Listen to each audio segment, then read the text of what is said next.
Matric pass कर लिया, अच्छे नंबर भी ले लिए, कॉलेज जाने की एक्साइटमेंट भी होती है, तो फिर कौन से कॉलेज में दाखिला लेने का सोचा, किस में दाखिला लिया?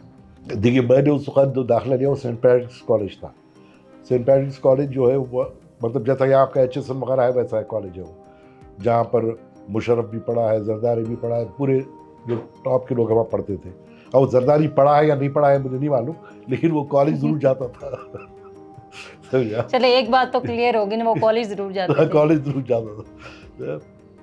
तो लेकिन वहाँ पर अच्छा कॉलेज था, बहुत बहुत स्ट्रिक्ट कॉलेज था और डिसिप्लिन वगैरह था, अच्छा कॉलेज था। तो उसमें मैंने इंटर साइंस में एडमिशन लिया था। तो फिजिक्स, मैथ्स और केमिस्ट्री, तो 3 सब्जेक्ट्स थे मेरे पास।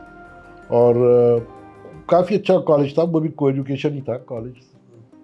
और मतलब it was very modern college, मतलब ये कि लेकिन ऐसा नहीं होता था कि देखिए, हालांकि होता क्या था, उसके बाद मैं गवर्नमेंट कॉलेज से देखा लोगों को, हमारे पास अगर कोई रोज़ा नहीं रहे तो उसको लोग लिटरली जलील करते थे रमज़ान में, सेंट पैट्रिक्स कॉलेज में। और दूसरे गवर्नमेंट कॉलेज में कई लोग रोज़ा नहीं रहते थे।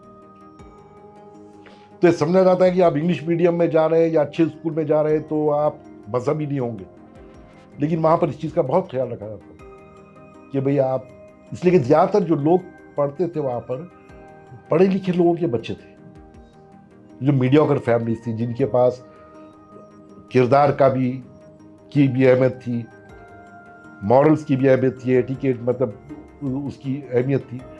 तो उस लिहाज से वो कॉलेज बहुत अच्छा कॉलेज था। अमूमन कहा जाता है कि जब बच्चा कॉलेज में आता है तो कॉलेज का माहौल थोड़ा सा आज़ाद होता है तो बच्चा बिगड़ जाता है। क्या आपके साथ भी ऐसा हुआ, आप बिगड़े या संवर गए? नहीं, ये बात सही है कि कॉलेज में जब आता है तो आज़ादी है, तो नेचुरल फितरी चीज़ है ना। एक जगह मैं स्कूल जा रहा हूँ जहाँ पर मेरी अटेंडेंस लगती है, मैं पूरे क्लासेस में बैठता हूँ, बाहर क्लास की जा नहीं सकता, पूरे शुरू से लेकर शाम तक क्लास में बैठना है मुझे, स्कूल ख़त्म होने तक। कॉलेज में ये है कि मेरा ये पीरियड है तो मैं निकल के फिजिक्स के पीरियड में जा रहा हूँ, किसी का बायोलॉजी का है तो वो वहाँ जा रहा है। तो ये चीज़ें, आज़ादी तो हो जाती है आपको। और सबसे बड़ी चीज़, पहले हम बस्ता ले जाते थे, बैग किताबों का, लेकिन जब कॉलेज में आए तो वो फैशन नहीं होता था। सब लड़के लड़कियां जो है वो किताबें हाथ में ले जाती थी, समझती थी बड़ी बात है। तो वो था। और आज़ादी, यकीनन आज़ादी थी, और आज़ादी कोई बुरी चीज़ नहीं है, आज़ादी तो बहुत अच्छी चीज़ है। समझे ना, कि आज़ादी का इस्तेमाल वो होना चाहिए कि सही, लेकिन बहुत मतलब ये कि आज़ादी का सही इस्तेमाल किया। देखिए, अब ज़्यादा हमारे पास कोई, हमने बहुत शरारत की, लेकिन कभी भी छिचोरी शरारत नहीं की। तो ना, ये हमारे को माँ बाप बताते थे कि भाई ठीक है, हम कभी रोकते नहीं थे शरारत करने से, कभी नहीं रोका उन्होंने, राइट। और शायद मेरे वालिद भी अपने जवानी में शरीरी थे, इसलिए भी नहीं रोकते थे। तो लेकिन ये मैंने देखा कि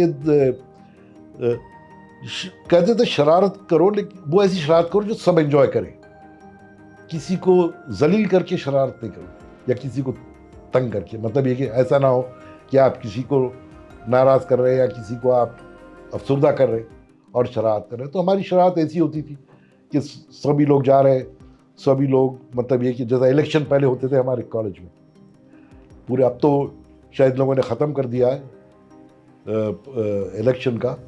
पहले हर कॉलेज में इलेक्शन होता था, यूनिवर्सिटी में भी इलेक्शन होता था, वहाँ पर पार्टीज होती थी, स्टूडेंट यूनियन बनती थी। और स्टूडेंट यूनियन मेजर 2 पार्टीज होती थी, एक जमीयतुल तुलबा जो जमात इस्लामी का विंग था, और एक NSF थी, नेशनल स्टूडेंट फेडरेशन, जो पीपल्स पार्टी का वो था। आप भी हिस्सा रहे इस यूनियन? हाँ, मैं हिस्सा रहा हूँ, मैं इसमें जमीयतुल तुलबा में था, और काफ़ी हमने इलेक्शन लड़े हैं वहाँ पर। और मतलब इट वॉज रियली नाइस। मतलब ये कि इलेक्शन होते थे, उसमें कैंपेनिंग होती थी, उसमें ये होता था। अब इलेक्शन के ज़माने में हमारे कॉलेज में तो ये होता था, जैसा उन्होंने कहा चलो भाई वो आदमी इलेक्शन के लिए खड़ा हुआ है तो आप कैंटीन में जाके उसके नाम से कुछ भी खा ले पी ले, वो कोई पूछता नहीं। कैंटीन वाले को बोल दिया था भाई अगर मेरा नाम ले बोले हाँ मैं आसिफ का आदमी हूँ मैं, तो वो आपको पैटीज, जमाने पैटीज बड़ी वो होती थी, पैटीज है, कोक है या चाय है, वो आप बस उसको बोल दें, वो लिख लेता था रजिस्टर में। और बहुत पैसे वाले लोग थे इलेक्शन में, लेकिन हम कभी नहीं खाए वो, इसलिए कि हमको उनको वोट देना नहीं है तो खाएं क्यों। और दूसरी चीज़ ये थी कि खाएं तो फिर खिलाना ही पड़ेगा, उतने पैसे तो होते नहीं थे हमारे पास, इसलिए कि मैट्रिक के बाद मैंने अपने खर्चा खुद ही उठाया।